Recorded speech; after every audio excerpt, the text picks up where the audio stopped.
What does it really take to become a successful creator? Growing on YouTube can be a lot more complicated than it seems.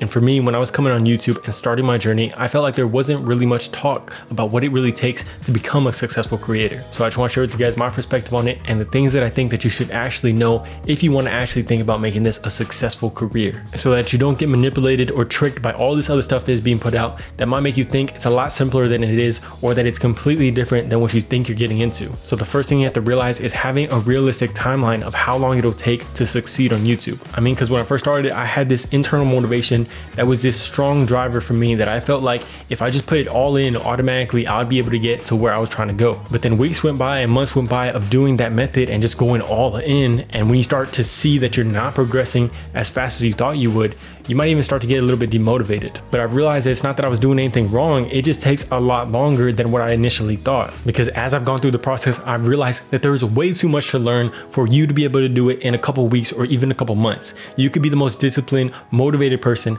but there's no way that you're gonna do it within a couple weeks. And you even might get lucky with some of your first few videos, because like for this channel, I've gotten some really good amount of views on some of my first videos. But over time, if you actually wanna make it a career and do it long term, you have to be able to go all in for a long amount of time. Because if you heard about the 10,000 hour rule, it's the rule that states it actually takes 10,000 hours to get to mastery in whatever skill you're trying to learn. And even if you're going 8 to 10 hours per day, every day, it's going to take you a couple years to reach that 10,000 hours. And I don't mean that to discourage you, but when you realize that it's going to take this amount of time, you stop feeling demotivated after you're not seeing results that you want to see in a couple weeks or in a couple months. If you really want to do YouTube and this is what you want to be in, you won't mind doing it for 5 to 10 to 15 years, because what else are you really going to be doing? Are you going to be doing a boring job that you don't really want to do? Or are you going to be doing something that's going to take all of you and it's going to take all your energy, something that motivates you every single day to wake up to figure out how you can make it possible? So the second thing you have to do is understand the learning process of YouTube. So when we first come onto YouTube, we initially think that it's only this small amount of things that we have to learn. Because when I came on, I was thinking about things like the algorithm, but as you start to go more and more, you realize that there is such a broader spectrum to what you have to learn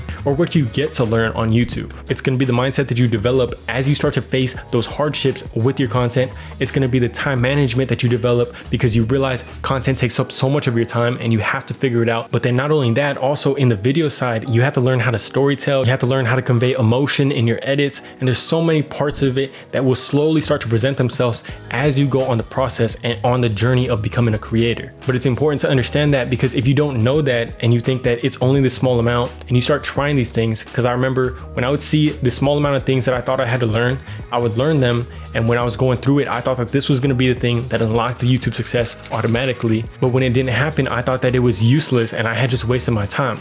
But when you understand it's a lot of stuff you have to learn, then you know, okay, every single thing that I'm learning is important, but it just takes time to eventually learn all the stuff that it takes. So going along with that, the last thing that you have to understand is see YouTube as a big puzzle that you're trying to figure out day by day. So when you're learning that stuff, what you're learning it for is to add it to your big puzzle that you're trying to solve. So YouTube is a small puzzle when you first start, but it gets bigger and bigger as you start to realize all the things that it takes. And because it's such a big puzzle, sometimes it can feel like the stuff that you're learning at the beginning doesn't really matter if it's not being applied right now.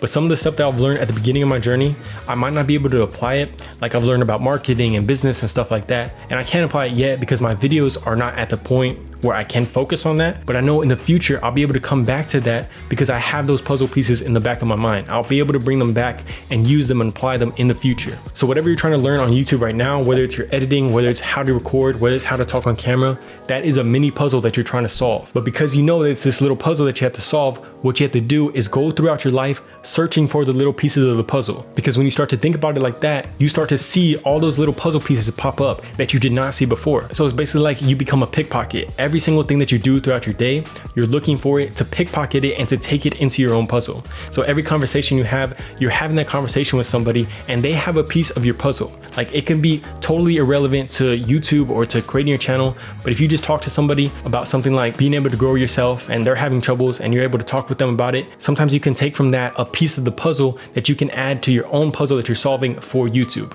So everything that you're doing becomes potentially helpful for you in your long journey that you're going on. Any movie you see, any TV show you see, anywhere you go, any experience you have becomes a potential piece of that puzzle if you can pick it out of that experience. And the journey that you're going on YouTube becomes so much more fun when you know that it is this big puzzle that you're solving. You're not trying to solve it instantly. It's this lifetime journey that you're going on to try to solve this one big puzzle. But sometimes it can be hard because we can wake up and feel lazy and like we don't want to go search for those pieces of the puzzle. But if you want to know how you can actually use that laziness to your advantage to get more puzzle pieces, then go ahead and click on this video right here.